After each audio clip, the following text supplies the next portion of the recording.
With blank screens staring back at audiences whose loyalty was to Citizen TV, KTN and NTV, nearly 10% of Kenyans are said to be going without any news at all since last Saturday. Ile station nyingine yote tumefungiwa. Hatujui mahali iko. Ni bure unakaa. Being free-to-air channels, the three stations were accessible both to those who own and those who don't own set-top boxes.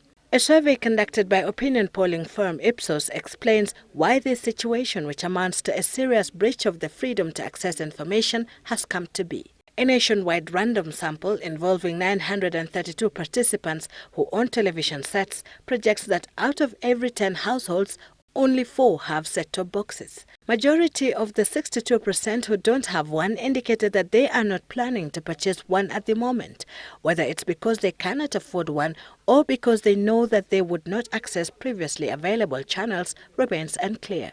Naona Inspector Mwala, hivyo siku nyingine naona itaidi hai, inafuata siku nyingine kansimi. Hasa hizo vipindi imefanya nisikie vibaya kwa sababu nilikuwa nasawa kuziona na saizi sioni.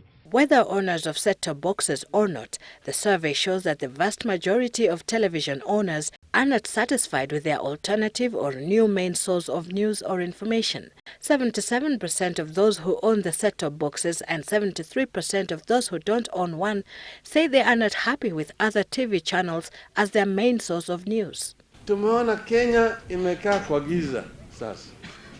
Wakenya wanalia. Hakuna runinga. Hawezi kuona ile televisheni ambayo walikuwa wanazoea kuona. We are going back to the days of VOK, Voice of Kenya, where news media was completely monopolized by one TV station alone.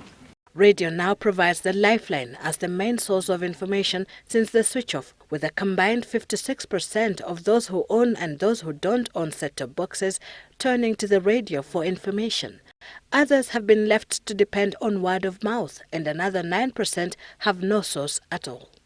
Asked what they had noticed on television since last Saturday, 3/4 of these television owners mentioned that the mainstream television stations stopped transmission. Another 16% reported that, quote-unquote, all channels had been switched off, an indication that prior to the analog switch-off, those were the only channels they were able to access.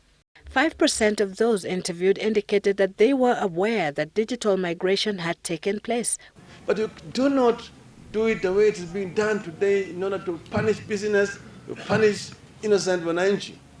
This is not a way to do it. This is a primitive way, a very draconian way of trying to manage change in a society. We must therefore condemn what is being done by the government today. 59% of television owners believe the government is responsible for the shutdown, while 17% blame the media owners. Only tiny minorities put the blame on the Supreme Court and the Chinese, though a considerable proportion, totaling 16%, are unsure of who is responsible for the switch-off. Sylvia Chebet, Citizen Weekend.